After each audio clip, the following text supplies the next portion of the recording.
Hello guys, eto na naman tayo, may bago tayong upload. Ito yung aming Ayong's Adventure outing dito sa may malapit lang po dito sa amin, along silang din ng Paigawan. So, ito po yung puntahan natin yung pulse. So ito na po, kasama ko po yung aking mga pamangkin. Bali tatlo po kami sa motor at pasintabi na lang po sa mga sa LTO kasi tatlo kami dahil malapit lang po yung aming pinanggalingan, kaya hindi na rin kami nag helmet yon, and gusto rin namin mapil yung ano ng hangin. So yun, bali kabilang baryo lang po yung yan doon sa location namin. So kaya hindi na po kami nagsuot ng helmet dahil medyo mainit. So ito, nagta-travel na po kami, papunta na po kami doon sa mismong location ng Ayong's Adventure Park.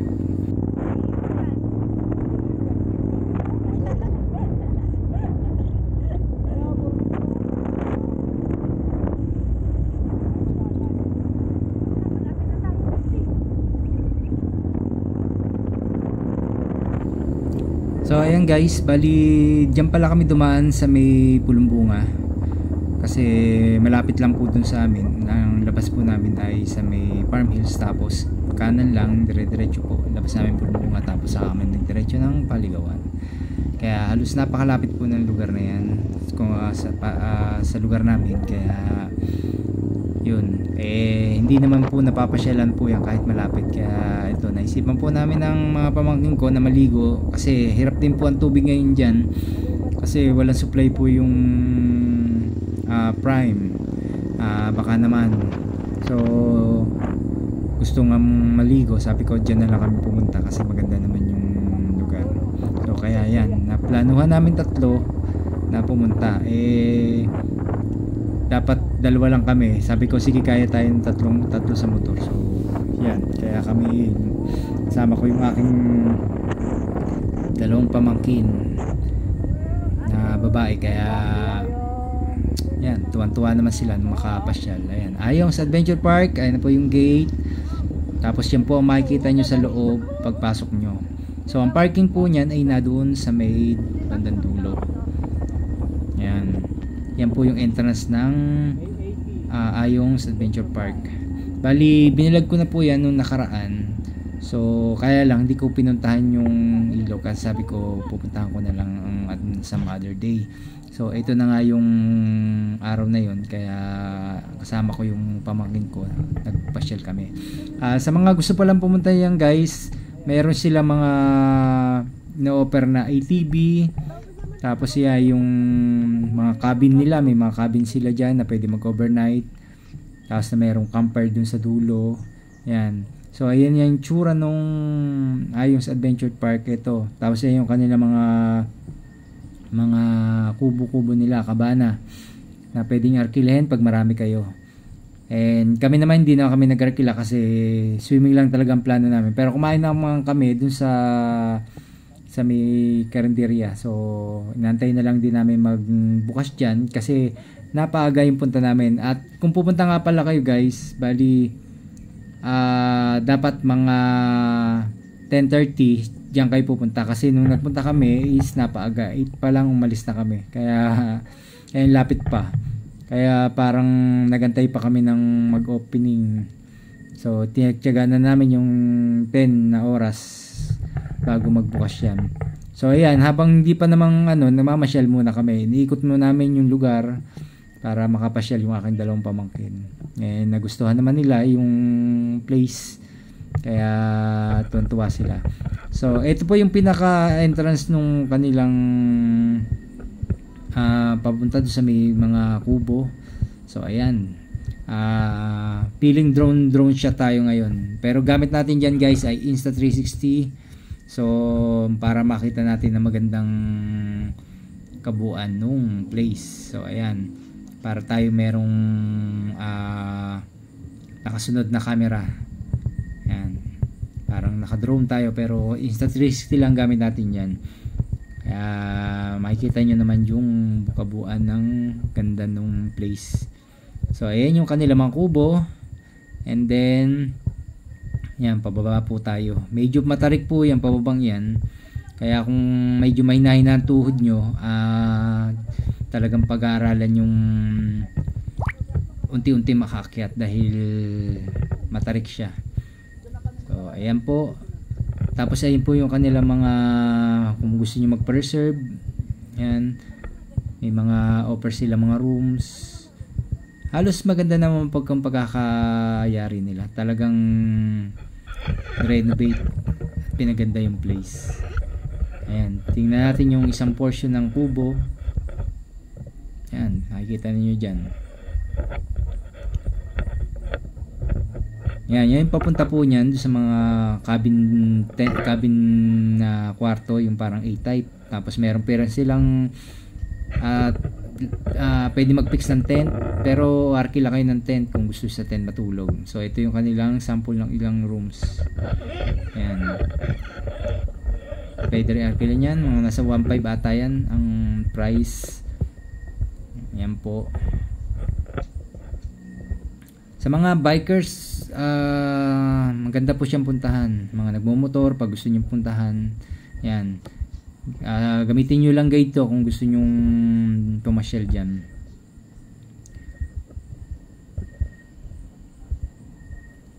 Ayan, tingnan nyo po ang tsura. Talagang napakaganda naman sa loob. And marirelax kayo kung kung mag solo kayo, kung meron kayong mga girlfriend, ayan, pwede kayong dyan sa Canuel, papasok po yan, dyan yung mga cabin na pwede nyo arkilahin. Pwede kayo mag overnight kung gusto nyo mag overnight. Kaya lang yung ilog hanggang 6 o'clock lang siya, kasi gawa ng medyo madilim na siguro sa gabi, kaya bawal na. And bawal po dyan ang alak, kaya safe na safe po yung mga pamilya natin na wala manggugulo. Ang pwede lang po dyan dalhin is food. Mga beverage bawal din po. Tapos hindi rin po pwedeng kumain dun sa may mismong ilog. Ang entrance po pala dyan ay 50 pesos lang kung sa ilog lang kayo pupunta, na doon sa may pwedeng swimmingan. Pero kung magdadiretso kayo dun sa mismong falls, yung makikita nyo mamaya yung falls, na itsura ng falls, kasi mamamangka kayo, so ang bayad is 100. Bali all in all is 150 kung kumpletuhin yung lahat. So kami nag 150 kami kasi gusto namin mapunta yung falls, and now napuntahan na namin, kaya siguro sa next time napunta kami dyan, doon na lang kami sa 50 pesos para mas matipid. Kaya murang-mura naman po siya, wala namang masyadong kamahal. Tapos mag-video naman kayo sa Pero ngayong summer, medyo na kayo, pabook kayo, kasi talagang loaded na yun ng mga nagpupunta, kasi maganda naman talaga yung place. So ito guys, ito yung pababa ng hagdanan. Ayan, baba. And shoutout nga pala sa mga nasa likod natin, nagpapa-shoutout sa ating sana mapanood nila to para makita nila yung kanilang face dito sa ating video. Ayan. Hindi ko na lang na yung kanilang name, kung anong grupo sila. Pero at least na-shoutout natin dito sa ating bagong upload. Ayan.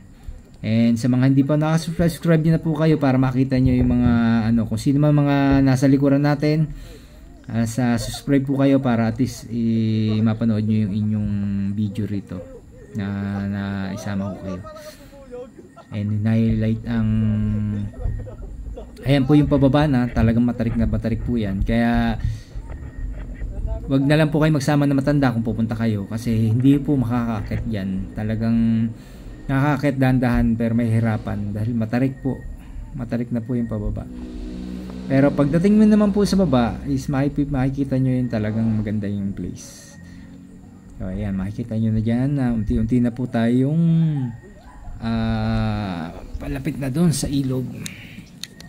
Ayan, makikita nyo na yan, natural forest and river.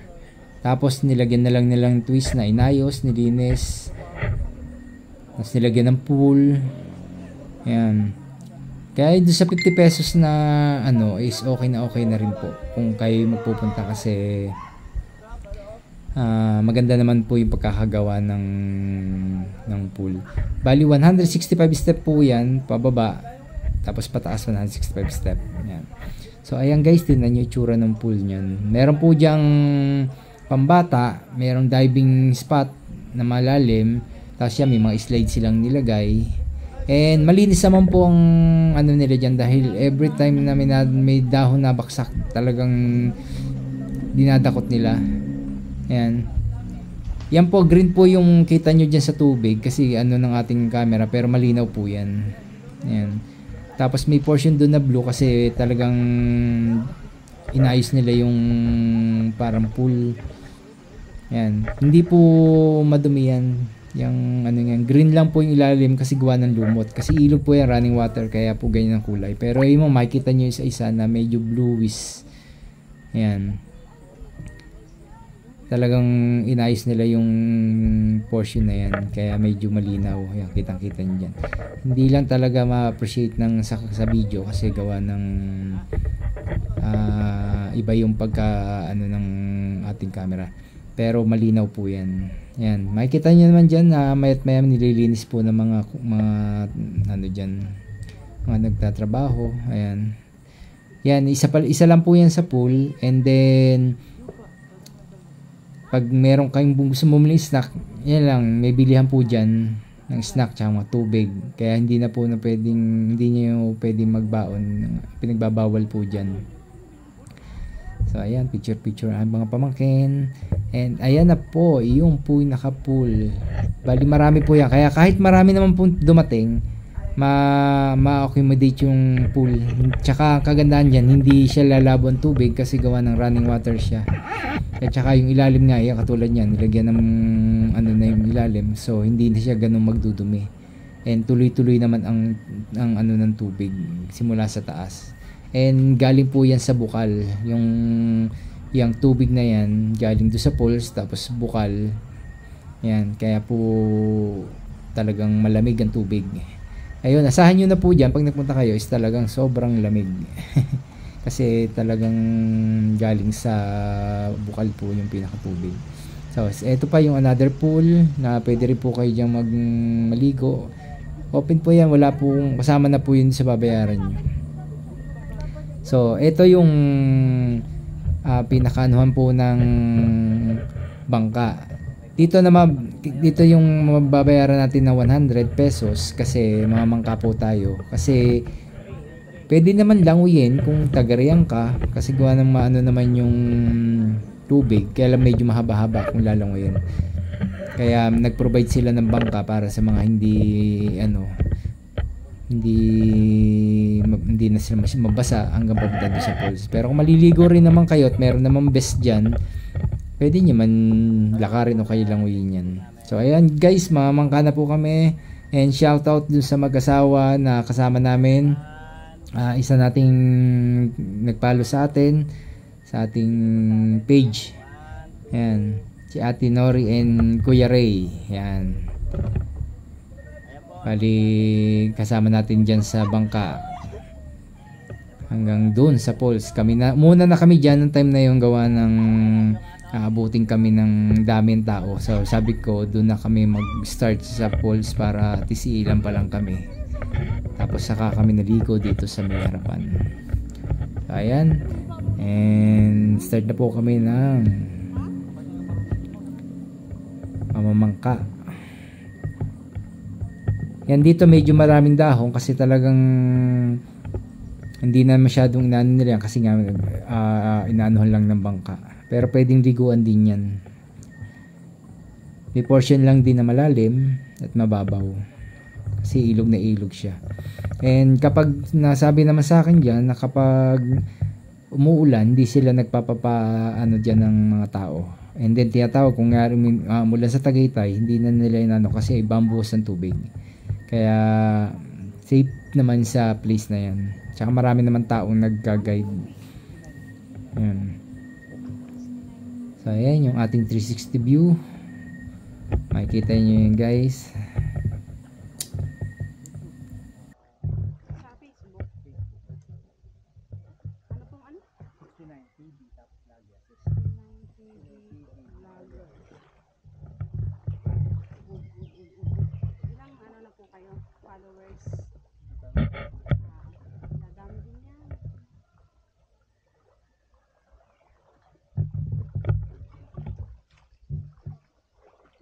marami din dito ko yung igat. Sampo, mga igat. Mga igat. Igat yung parang aso. Ito, dalag. Marami ito. Pasok na sisisig na nila yun eh. May namamana dito pagkagabi. Meron po. Isi-share ko guys. Isi-share ko kuya yun. Wala pala si guys. Kapra sila palit ba? Kala ko, abot tayong Laguna ko eh. Ito lang pala. Ako maglalakad po tayo ng mga 6 to 5 minutes papuntang Olsmo. Ah, parang yan ah. Wala kasi daanan eh. Pero pwede silid lang yun.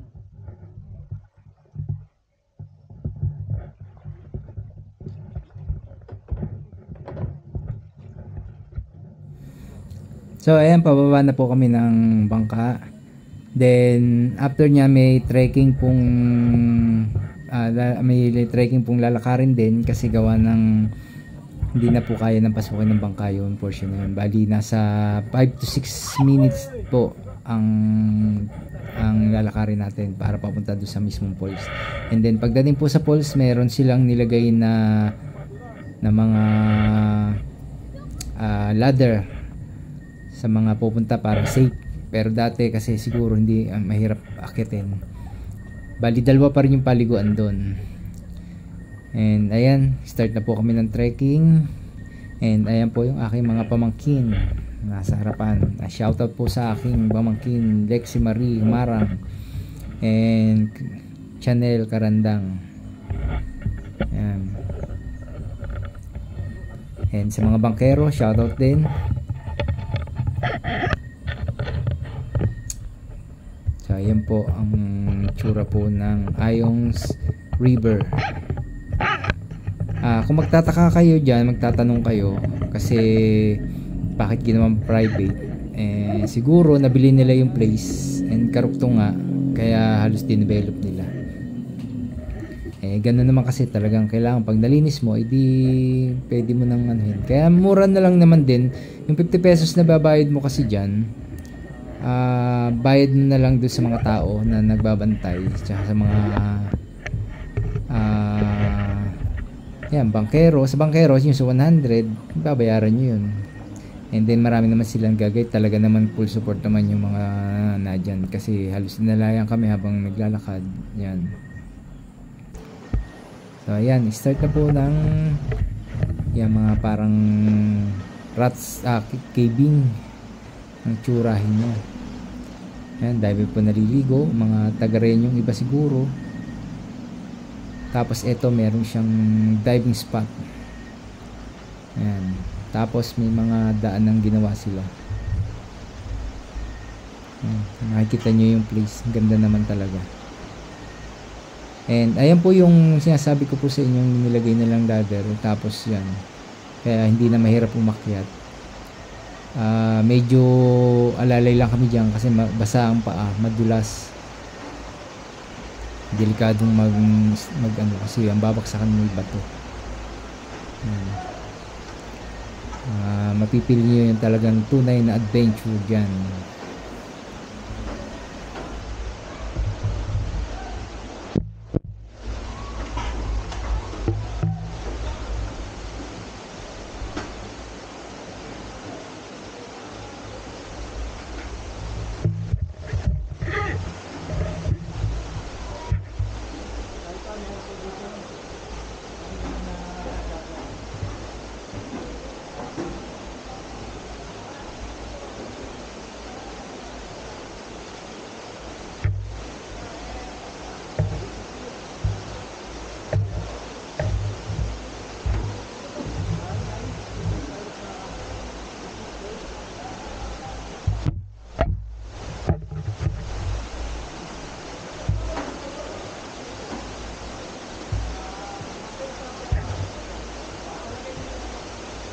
So ayan guys, ayan na po yung mismong tsura ng falls.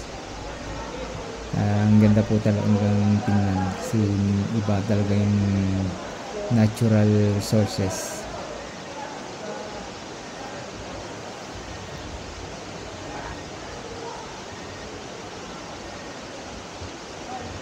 Ayan, 360 view natin guys. Medyo mataas din yung pulse na yan pag nakita nyo ng actual. Sa camera medyo mababa kasi hindi mo ano, pero pag nadun ka na sa may gitna, mataas din po siya.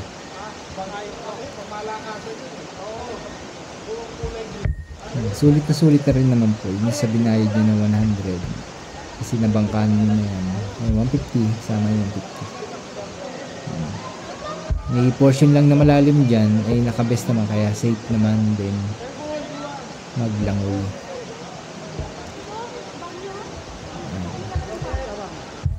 Tapos makikita nyo pag nadyan sa portion na nadyan kayo sa gitna ng tubig, pag sumilip kayo sa ibabaw para kayo nasa Grand Canyon, yan yung isang napansin ko dyan sa place na yun napunta kami. Ayan, tingnan nyo, ganda ng pagkakagawa ng bato.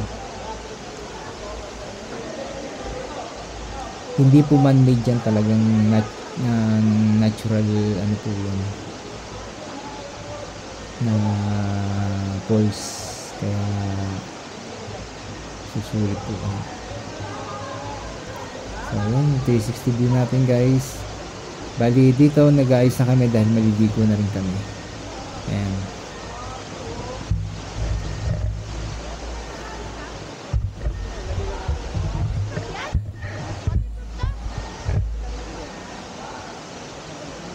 Bali wala tayong mapaglagyan ng ating camera, so yung ating guide na lang ang naghawak hanggang sa ano natin. Pero hindi ko na masyadong pinuli yung ating video kasi sobrang haba, baka hindi natin ma-upload dito sa YouTube. So kaya tiyaga tayo dun sa putol-putol na lang na kuha. Ayan, shoutout kina ate at kuya, nakasama namin, bago kong followers, and makikita ulit tayo susunod na ating adventure. Ang ganda talaga ng lugar. Siguro medyo summer na, gawa ng hindi kaya ganyan tubig, hindi, pero kung siguro nag-uulan mas maganda siguro ang anong paso ng tubig, mas madami. Nagluso na yung aking dalawang pamangkin, and natuwa naman sila yung aming pagkapunta dyan. Yan, shoutout sa aming guide. Yan, sila yung aming bangkero and guide. And shoutout din sa mga nagpunta na kasabay namin.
So ayun guys, ito na yung pabalik na po kami, papunta na kami dun sa may pinagmulan uli namin.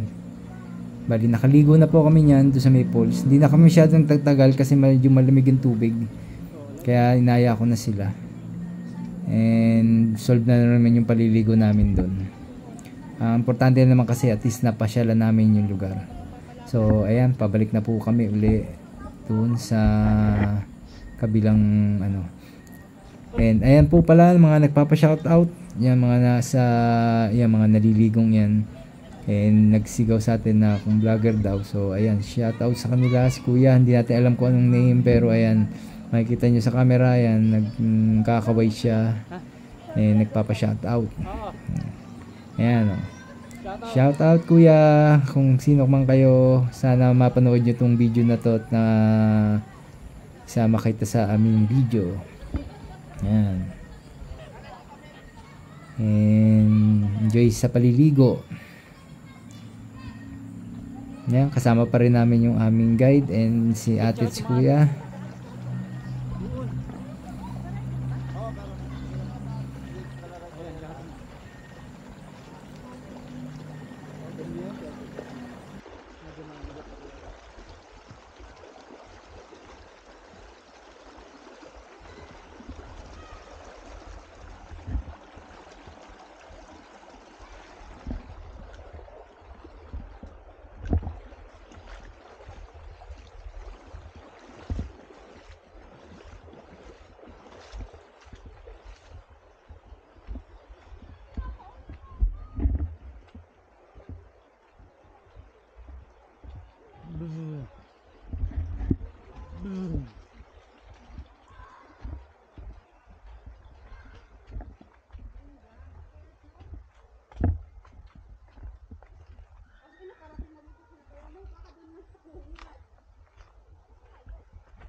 Five minutes, 6 minutes.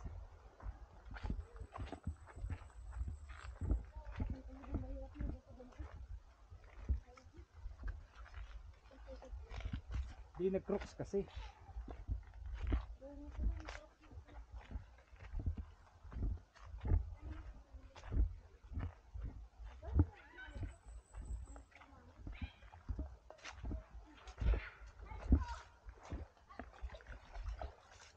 Yan,